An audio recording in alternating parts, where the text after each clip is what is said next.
Hi, it's Patrick Hutzel from IntensiveCareHotline.com, where we instantly improve the lives for families of critically ill patients in intensive care so that you can make informed decisions, have peace of mind, real power, real control, and so that you can influence decision making fast, even if you're not a doctor or a nurse in intensive care.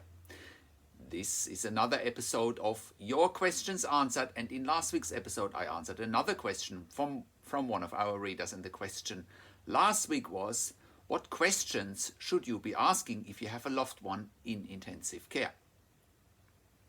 You can check out last week's question by clicking on the link below this video.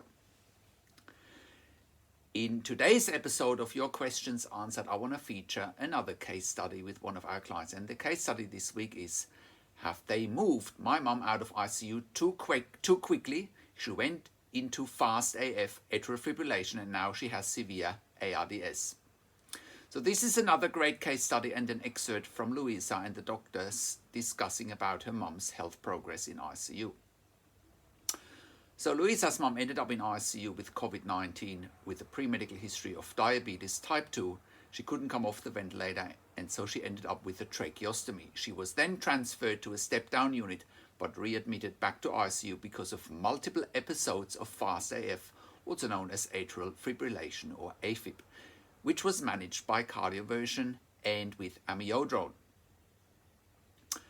Luisa's mum had a low blood pressure, so they started her on inotropes, inserted a central line and an arterial line. Her hemoglobin went low as well.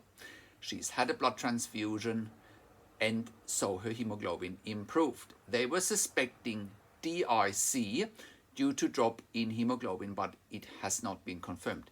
DIC stands for disseminated intravascular coagulopathy. She has been given high doses of fentanyl, which they weaned down drastically, which Luisa doubted as the cause of the fast AF. Luisa's mum went back to ICU after the fast AF, and where she was diagnosed with severe ARDS. Luisa is now asking if the ICU team has moved her mum out of ICU too quickly. She went into fast AF and now she has severe ARDS, potentially.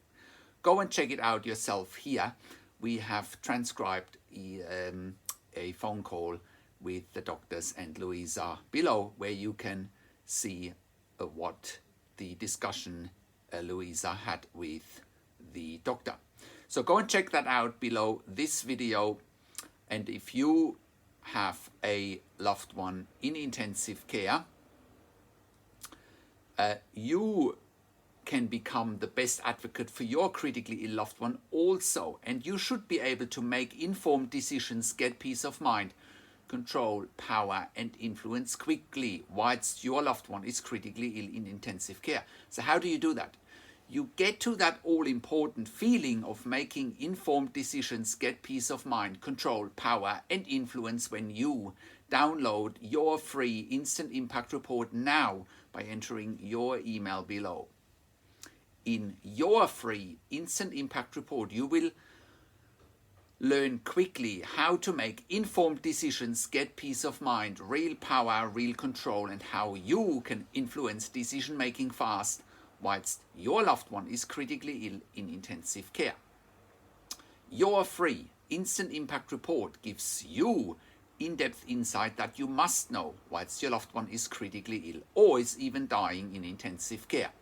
Sign up and download your free instant impact report now by entering your email below. In your free instant impact report, you will learn how to speak the secret intensive care language so that the doctors and the nurses know straight away that you are an insider and that you know and understand what's really happening in intensive care. In your free report, you will also discover how to ask the doctors and the nurses the right questions, discover the many competing interests in intensive care, and how your critically ill loved one's treatment may depend on those competing interests. How to eliminate fear, frustration, stress, struggle, and vulnerability even if your loved one is dying. You will get 5 mind-blowing tips and strategies helping you to get on the right path to making informed decisions, get peace of mind, control, power, and influence in your situation. You will get real-world examples that you can easily adapt to your and your critically ill loved one's situation. How to stop being intimidated by the intensive care team and how you will be seen as equals. You will get crucial behind the scenes insight so that you know and understand what's really happening in intensive care and how you need to manage doctors and nurses in intensive care, and it's not what you think. Thank you for tuning into this week's Your Questions Answered episode, and I'll see you again next week in another update. Make sure you also check out our blog section for more tips and strategies, or simply send me an email to support@intensivecarehotline.com with your questions. Also have a look at our membership site intensivecaresupport.org for families of critically ill patients in intensive care. You can also call me, find phone numbers on the top of the website. Also have a look at our ebook section, and you can also get one-on-one consulting and advocacy with me over the phone via Skype and via email by clicking on the relevant tabs on the top of the website. This is Patrick Hutzel from intensivecarehotline.com, and I'll see you again next week in another update.